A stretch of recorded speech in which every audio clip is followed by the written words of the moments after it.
And we are underway in the Vanarama National League this evening. It's the visitors Hartlepool that get us going, playing from left to right on your screen.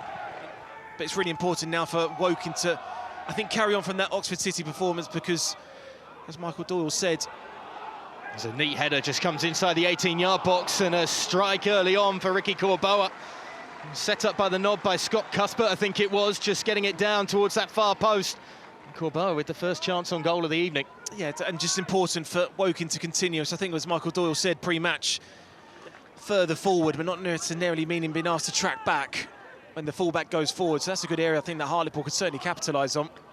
Yeah, his time on the sideline, Luke Hendry, this season for Hartlepool through injury was certainly a big loss for the club. They're so happy to have him back playing at full fitness as it's brought across. And it's a great opener, superb start from the visitors and tucked in by Joe Gray. 7 goals in the Vanarama National League now for that young man. And the 20-year-old homegrown talent is paying back his club in kind. That's a brilliant goal. Oh, maybe, if that line was here, he may have shaded just off. However, area to support as well as Joel Dixon organises the defences. Be the midfielder just to float it in towards that far stick, not cleared away far enough. Lucas crowded out too quickly. There's no chance for Lewis either, and there might be a chance on the counter-attack suddenly for Hartlepool. And they're flooding forward, and all they need is the ball into Gray, who's in behind, and it sneaks under the keeper, but wide of the target. Well, hardly showering himself in glory with the save, but Alexis Andre Jr. did just about enough to keep that one out. Featherstone to take. Right into the heart of the box. That's the sort of service that DS Eruwe wants to feed off. And he almost did.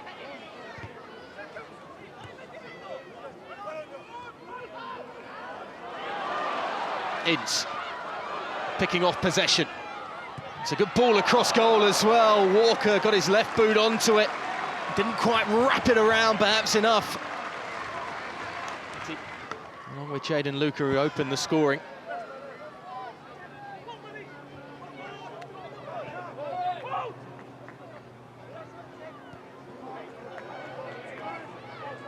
Good play by Hendry, using the space that was just about afforded to him. And neither Gray nor DS Eruwe could finish it off. It looked like Senior was going to have the opportunity, but re-signing with the club, was given a 1-month deal and has now been given a season-long deal. Only 35-year-old. Towards Crawford, the closest one to it. Chance to regroup, rebuild.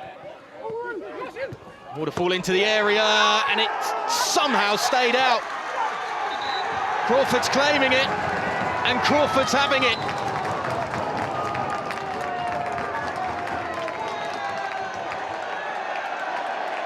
Or perhaps not. I think Alexis Andre Jr. did just about enough. But only just enough. The finest of margins as it ricocheted off him and the post hit. It was a brilliant ball in there. Whether or not he just shades offside when that first cross comes in. More. Again, though, Woking have to go back and restart. Very organised at the moment, Hartlepool off the ball.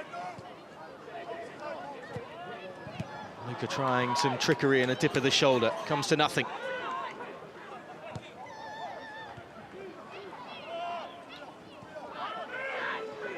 Once again with the Luton loanee. Trying to dance between the defenders, and it may just about come off here. Lewis beaten away by Dixon.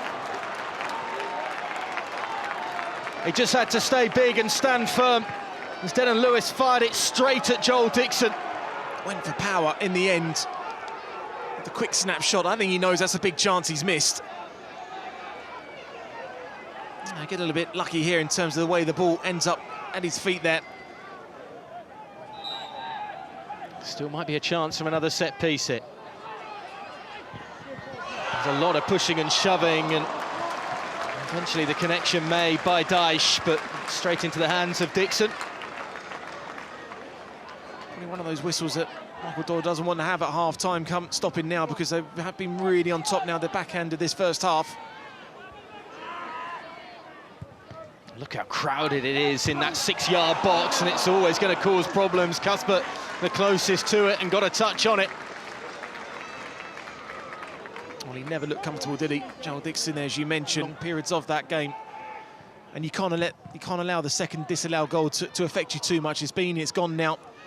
And you certainly have to get on with it. But I think there'll be elements of play, especially from the front four, that I think you can take a lot of positives from. But now this is about character in the second half to see it out, keep that clean sheet, and come away with 3 points.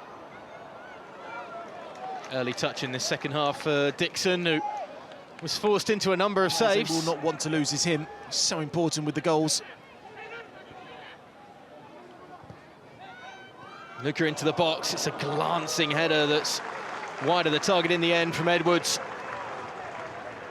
Wonder when the last time a father and son were on the same television network, of course, with Sean Dyche involved in the Premier League game earlier. It's a big one here as it flashes all the way across goal. Casey collects the pieces, does really well. Cooks there once more, though. Important challenge. It's a poor clearance, to say the least.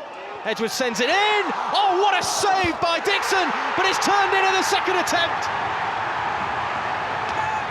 Walker has waited and waited and waited, and finally a crisp finish comes his way as he thumps it home from close range and perhaps salvages a point for Woking right at the death. Well, it's an emphatic finish,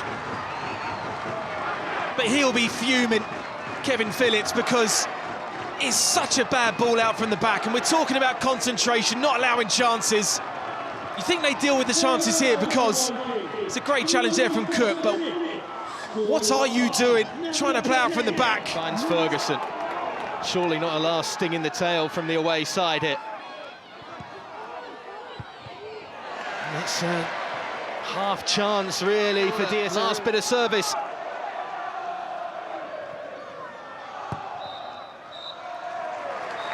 Late drama, perhaps not of the highest variety, but certainly drama that will frustrate Kevin Phillips as the winning streak comes to an end for Hartlepool so abruptly. It's a point apiece in the end, salvaged for Michael Doyle's Woking by a late strike from Lewis Walker.